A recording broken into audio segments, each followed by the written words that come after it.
from the local station. This is Weather Authority Weekday. Hello, welcome to the Thursday edition of the Weather Authority Weekday Show. I'm meteorologist Michelle McCormick, and maybe if you're in the southern Georgia area, the northern part of our region, like through Coffee and Pierce counties, north of Camden County, you might have heard some thunderstorms overnight. Well, taking a look at the radar now, everything's nice and clear, nothing to worry about at this time. Our summer storms are going to start returning. It's been such a nice dry system that we've had over the past few days. It's been so lovely to not have a thunderstorm. Yeah, that pattern's likely to change, at least going into, and I hate to tell you this, the weekend. All right, let's take a look outside. Look at this gorgeous shot from St. Augustine. This is from the Guy Harvey Resort camera, and this is like Chamber of Commerce photo, folks. This is what brings people to our area. This is absolutely gorgeous. The greenery, the sand dunes, the folks on the beach just really living it up. And then we have the best of both worlds. Not only do we have an ocean, we have marinas everywhere for the boaters. And so another nice day on tap for your boaters. Now here's a look at some of the tide information. The high tide was just at right now, like 9:21, about just half an hour ago was high tide.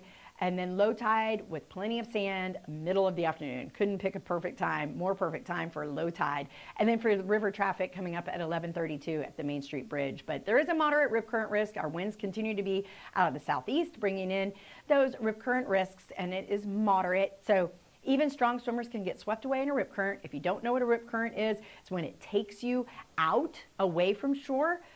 Strong swimmers, people who aren't familiar with this area, tend to panic. All you have to do is swim near a lifeguard, even if you are a strong swimmer, and float on your back. That's the best way to indicate that you are in distress. And of course, the lifeguards are up and down our beaches. Look at these current temperatures already. 86 degrees at the International Airport, 90 in Mayport, 86 in McClenny. A little bit cooler out along I-75. That's where we had some of those overnight storms, so cloudy conditions continue. But the feels like temperature is already going to be probably about 10 degrees warmer than the actual number that you're seeing. So futurecast shaping up like this. You can see the winds coming in from the east and the southeast. And then there's a nice line through there. That's the sea breeze line. That's where we start to see the clouds being pushed inland from the ocean. And then we also have the west coast sea breeze from the Gulf. And that's where they're going to start to meet up right there along I-75 this evening around 7:30. I think we're pretty much in the clear today as far as any really big thunder boomers this afternoon. And that's where we're going to have more of an issue coming up tomorrow. All right. For southeast Georgia, your temperatures are going to stay in that mid-90 range, warmer out at the coast of the Golden Isles. Beautiful along there.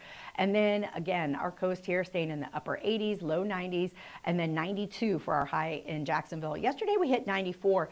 The heat index yesterday was like 102, 103. So still that humid, that feels like temperature remains really unsafe for folks who have heat-related illnesses, light, loose-fitting clothing.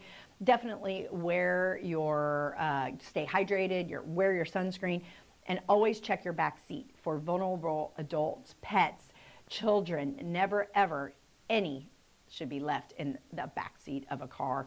All right, out west, temperatures going to move into the mid to upper 90s as well. Stark there was at 96 degrees, so yeah, super warm. All right, if you're looking for something fun to do, you can never go wrong with the Jumbo Shrimp game, especially on Thirsty Thursday. That is tonight. The first pitch is at 7:05. Breezy conditions. Even this 20% chance of rain is unlikely to ruin your Thursday night at the ballpark. Then temperatures will dip into the 80s by 10, upper 70s overnight, warm, clear night, maybe some partly cloudy skies across the area, and then bottoming out tomorrow around 72. This is a little bit below where we should be for this time of year, but our highs are right where they should be for this time of year. So checking out the next 7 days, every day has an opportunity going forward for those afternoon summer-like storms to come back into our area. Now, this is going to be a pattern as we move into July. Now, keep in mind, next Friday is the 4th of July, and it's likely these afternoon showers will still be around as we move into the month of July. So remember, May was the hottest May on record.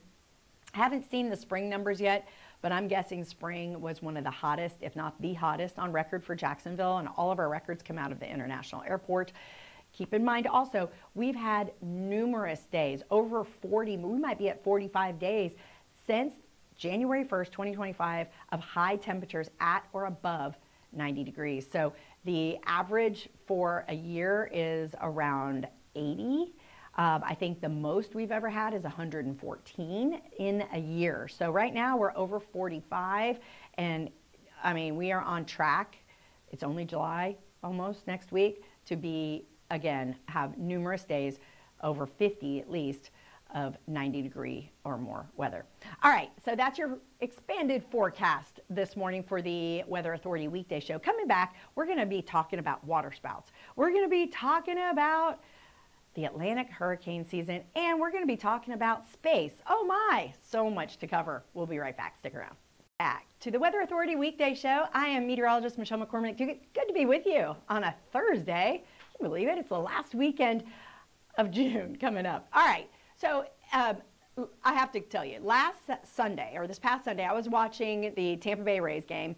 Big fan of baseball, and they were winning, which is so great. But like right in the 9th inning, out of nowhere, the sky opened up. Now, keep in mind, they're playing in Tampa this year and not in St. Pete. But this is what was going on during that inning of the baseball game. Just a heavy downpour, and they kept playing.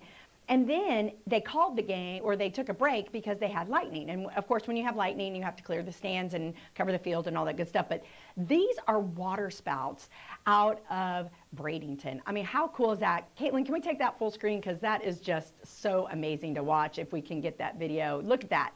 That is so insane. Now, a waterspout is a rotating column of air and water that forms over a body of water. They're tornadoes over water, but they very rarely move over land, but they can, and they're dangerous, especially for the small watercraft, right? You don't want to be in the water with a waterspout. And they can happen during tornadic weather, and they can also happen during fair weather. So crazy, and such amazing video. We do love this. Thank you for sharing. So we get those here, of course. You know, I've seen them over our beaches and of course in the Atlantic Ocean as well. And they can also form over the St. Johns River. So pretty fascinating, the water spouts, and extremely dangerous, of course, because they are swirling air over water, which is essentially a tornado over the water. So pretty fascinating right there. Next, let's talk about the Atlantic hurricane season. Kicked off officially this past week with Andrea. This is mostly just fish. It was just stirring up the fish, honestly, in the Atlantic Ocean.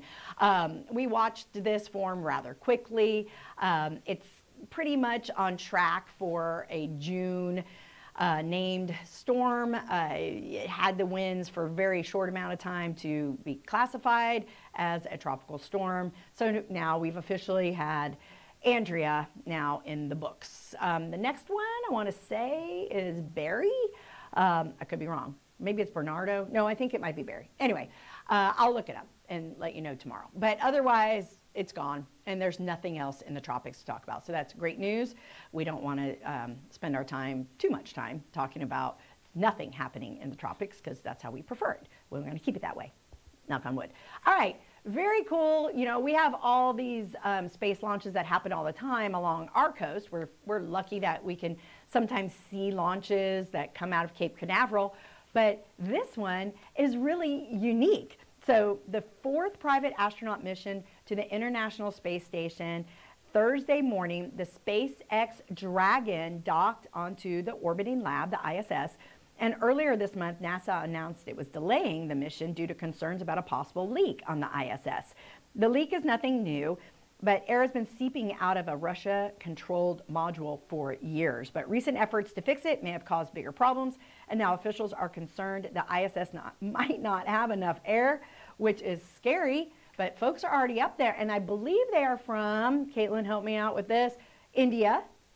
An Indian astronaut is on their way up too. So still lots going on in the space program, and anything space related is pretty fascinating for me. Now, I think on the 29th of this month, which is that Sunday? My dates are all whacked. But Sunday, I think, is the 29th. I believe that is the longest day of the year. Officially, the latest sunset is happening that day. Maybe not the longest day because that was the solstice on last Friday, but I think Sunday, the 29th, is going to be the latest sunset, like after 8 something, 8:30 something. I'm going to bring that up tomorrow. So you're going to want to tune in tomorrow at 10 a.m. right here on News4Jax Plus and news4jax.com for the Weather Authority Weekday Show. And we're going to talk about what you can expect this weekend as far as your weather's concerned. And will Sunday be the latest sunset? We always love to hear from you. So if you have any topics you'd like us to cover, send us an email, right? Just send it to weather@wjxt.com and we will make sure we cover it for you. Always send in your pictures too to Snapjacks. We do love sharing those as well. Have a great day, and we look forward to seeing you back here tomorrow at 10 a.m. See why every day more people are choosing News4Jax, Northeast Florida and South Georgia's #1 source for local news.